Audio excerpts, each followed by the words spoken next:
Hey guys, my name is Arthur Choo. Thank you so much for watching episode 1, 2, 3, 4. And now it's episode 5. And today is very special because I'm not traveling to all the masters and professional. I have the privilege to invite Shaun Wesley, a good friend of mine, all the way from Los Angeles to Singapore and then to my place. Hey guys, Yeah. how are you doing? And how are you doing today, Arthur? It sounds like American influence Shaun, right? So, Shaun has been traveling to America. What are you doing there? So recently I got a job in LA working for J2 Entertainment, which does music and for trailers. Yeah. So I've been helping J2 do composition and production for trailer music. Wow. I think more than just a job, I think it's also his passion because he's one of those passionate composers and also arrangers that I've met. But more than just that, more than all these things that he has done on the digital realm, the reason why I bring him here is because he has a classical realm in his music industry and I mean his music experience. So in his experience, I believe he is also a string player. You want to tell us more about that? Yes, so I went to Berklee College of Music, and then my principal instrument was the violin. It's been annoying my neighbors for like the past 10 years. You know what? When I was younger, I tried the violin, and I love the violin a lot because when it goes, there's two instruments I really like. One is a saxophone, and one is a violin. Reason because most of the time in a content of the song, this instrument itself brings up the emphasis of that song. Like Santana, with all these things, and even the violinist, Vanessa Mae was one of my favorite, last time. But now I think, Shaun is my favorite. Nah, he's being too kind. Yeah. But then I think I chose the violin because I really like the sound of it. Actually, if you ask me within the string family, actually my favorite sound is the cello. But I really like playing on the violin. Like, it gives me a lot of expression, ways to express myself. And on electronic music, you don't really hear a lot of strings. So I thought, actually, why don't I bring strings into like instrumental electronic sound and then try and blend the two into a fusion genre. Right. I think Shaun has been very influenced into the American music, I believe, the Hollywood music, that style, the trailer, all the times you watch like those Fast and Furious and all this stuff, those kind of trailer. I think he has the ability to create such things like that. But more than just that, because you also have a vast background of strings, which creates even more intense moment, I think. Right, yes. Strings are very important for the areas which I covered in college.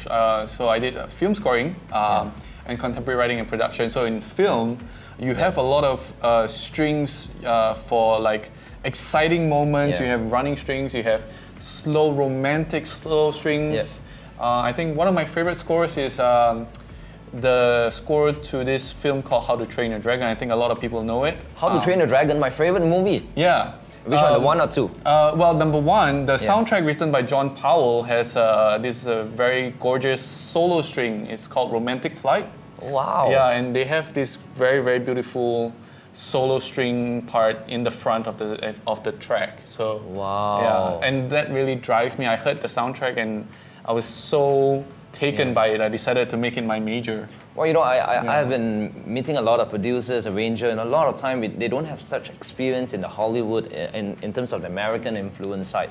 But I think he's really professional in that realm. I think such a privilege to know him, and some more Singaporean, right? So how I met him actually? I met him in the badminton court again. Such a great place to build friendship, right? Yeah. So we're just talking and then say, hey, I heard that you're a guitarist.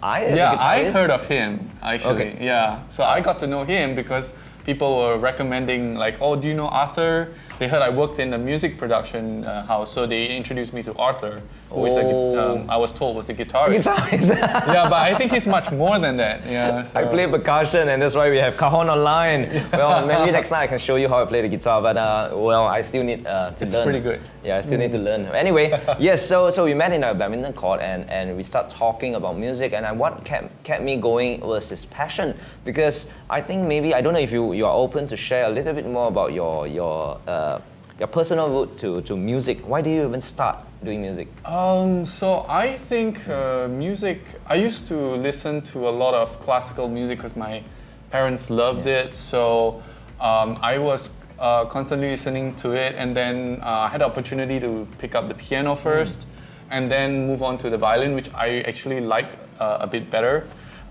So I realized that you play a lot of classical music. It was great, but it didn't really sit with me. Something was missing. I feel like the strings is underutilized. Right. And so I decided that film score was one of the ways to go. But then I realized that music drives. It's like the underdog of everything. Like you have films, advertising. Yeah. You have trailers. You have fashion shows. And actually, so actually one of the unknown inspiration was actually from watching a lot of fashion shows, a lot of fashion ads. They need really good music to kind of sell a product. So, and I was very taken by it. So that's why I decided to pursue music as a career. Well, Yeah. I think in my first episode with George Leong, sometimes some people might think, hey, isn't it the same, digital music and all this? I think they have very different, it's like different flavors in music. His is more into Hollywood, a little bit of trailer, fashion ads, R&B and stuff like that, a lot of strings. Well, I think George is also into, I don't know, he's really good in pop songs and all this, but of course both of them, they have their flares in everything. Right, so I think with no further ado, we might even want to present to you the song that he has composed. Oh yes. So the song that we are going to premiere for you today is a preview actually. It's going to come out on December 4th. It's called Fiesta Flamenco. It's not really a flamenco style, and as any of my Spanish friends or who actually might have the chance to watch this video is going to throw or break the wine glass. It was inspired by a fashion ad actually in 2016 by Dolce & Gabbana. They did a sort of Spanish flamenco advertisement. And I was looking at it without the sound, and I thought, hey, I think I can write something. I'm kind of inspired to write something on that. So I had an idea and I developed it. So that was the inspiration for this piece. And so I hope you will like it too.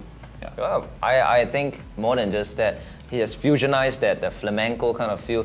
For me, because if we're gonna do a lot of flamenco and all this stuff, it's gonna take up quite a lot of practice. But because this song is freshly produced, therefore we are going to jam it spontaneously, right? Exactly. We're going to do a live preview for you guys, and me and Arthur's going to be on Cajon, and I'm going to play my violin. So I'm going to mix a little bit of samba, flamenco, a little bit of pop, a little bit of dance, a little bit of funk into that song. So in 3, 2, 1, we'll show you that video. Yeah, cool. No, we're not showing you the video. We're playing for you live, right? Yes, we are. Let's go!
our performance. You know, Cajon can be fitted in mostly every music genre. What do you think? I was at first quite skeptical when Arthur shared the idea of performing a cajon and violin, but I have to say the experience has been extremely enlightening, and it was a great collaboration and fusion, and I really like the collaboration between the sound of a cajon and the violin. So yeah, as much as me and Arthur liked it, I hope the audience also liked our preview. So do like and share. If you have any friends that play the violin, do share this as well. And Cajon lovers, please share this video. Well, so before we go, you know, I just really want to have Shaun to encourage us with a few words. Well, I would say let the music drive you, always. If you have an earworm, that's a melody that's stuck in your head, always go with it. I think the music would take you in the right direction. Wow, you must really have the inspiration to do music. So many songs you have written. How many songs have you composed? You told me, right, that time you have a Dropbox of songs, right? I did. Yeah. I can't remember the number of tracks. It's just, I didn't count them. So it's just like writing one track after another. Many earworms. Well, I do get writer's block too. So, I mean, and then how do you get over that is just, you sit in an empty space and just let ideas flow, and then I think it would, one of them would stick out to you. Yeah. Wow. Yeah. Such inspiring last words, last sentence, paragraph, right? Thank you. But I think most importantly, we all believe that do not give up, because sometimes inspiration don't just come and go just like that. It requires time for meditation. It requires time to just sit down, wait for the right time and that right moment in order to write the best song. Right? That's right, So, absolutely right, Arthur. Yep, Yeah. so I hope you enjoy all these episodes. Keep track with the next one, episode 6, and I hope to see you around. So with no further ado, we want to thank Shaun, and I catch you around. See you. Right, Signing see out. you.